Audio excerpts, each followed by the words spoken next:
I love animation. It's a skill I wish I had, but since I don't, I'm always mesmerized by other people's works of art in the form of animation. To start, we'll go from least obscure to most obscure. I've been meaning to watch this film for like a year at this point. Its art design is what intrigued me the most since it's a paper short film. Starting as a minimalistic animated western called GRUFF, we transition to the real puppeteered world. I've never seen a film like this before, so I am in just sheer awe of how this film was created. It's a genre-bending artistic vision in many different facets, all of which are very engaging. This story is about a spy and her father, the daughter wanting admiration for her hard work, yet not getting it from her father. Eventually, tragedy strikes, but a newfound appreciation is discovered. It made me realize that I really need to be spending quality time with my loved ones. This next section is a little bit different since I've actually already talked about Ramshackle like a year ago with my brother. We had a series called Crystals of the Internet / Bargain Bin on my Patreon. So this section is actually from that vault, which means patrons got to see it first. If you would like to see more exclusive videos, head over to patreon.com/mastery to join for just $1. Alright, so today we're going to be reviewing Ramshackle. She played a no card, she played a 2 of spades, she played an Uno reverse, she played a face card, and is that a trading? That's a Pokemon card. That's a trading card. I didn't notice like that. Pokemon. Well, oh my gosh. Yeah, the subtleties, the hand-drawn animation. I love this style so much. Probably went under a lot of people's radar until I pointed it out. So I want you to listen to the voice actors because it sounds like a very specific voice filter that's being applied. And I want you to guess what I thought of when I first heard these voice actors. All right. Because it's mixed very specifically, and I think it's done that way on purpose. But just watch. What I'm doing? Actually, I think we just won. See? How the hell did I lose to a bunch of street rats? They must be cheating. Cheating? Do we look like cheaters to you?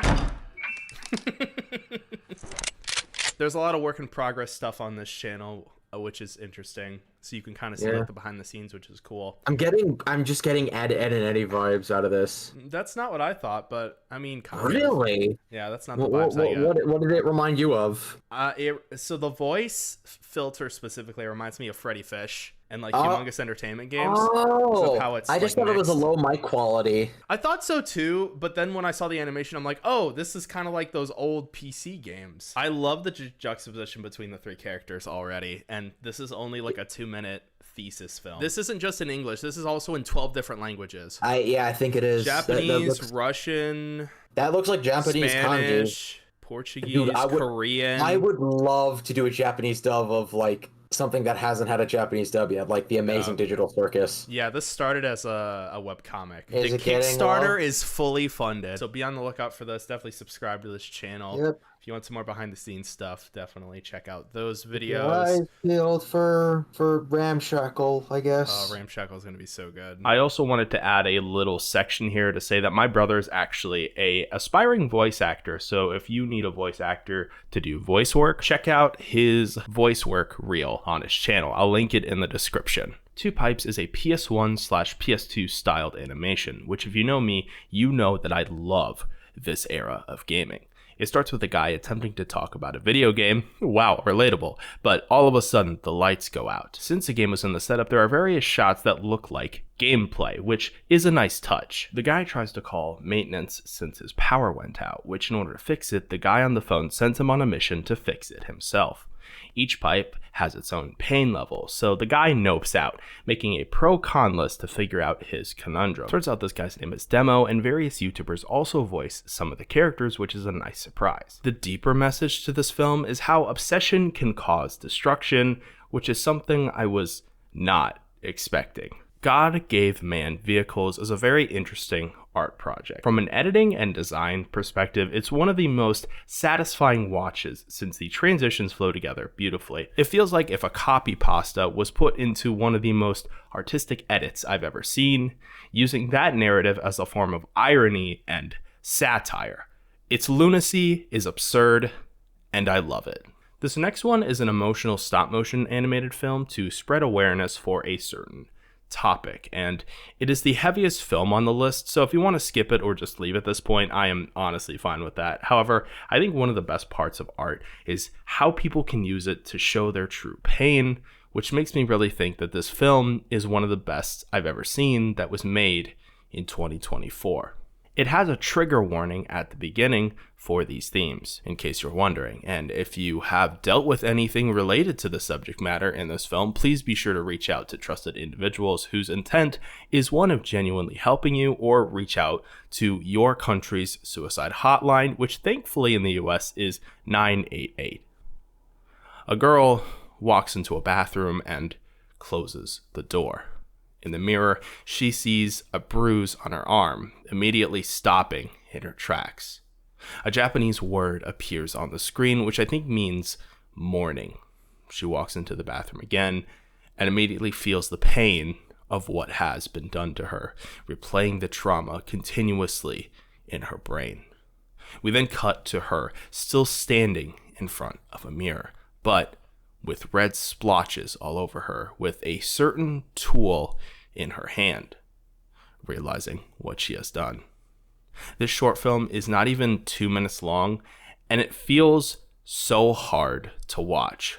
My mouth was wide open when I realized why the film is titled like this. Wow.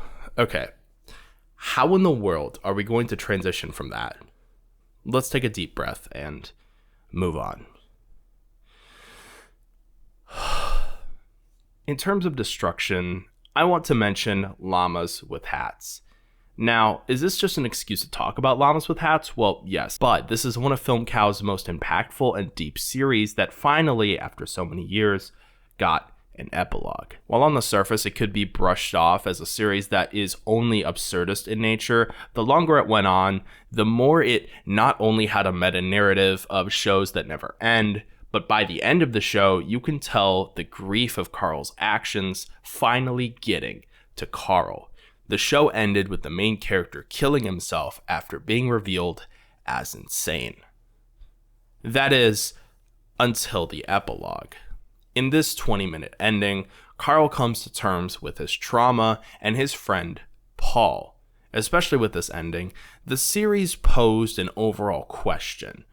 What if there was a creature who destroys everything and everyone in his path and doesn't realize what he's doing until it is far too late?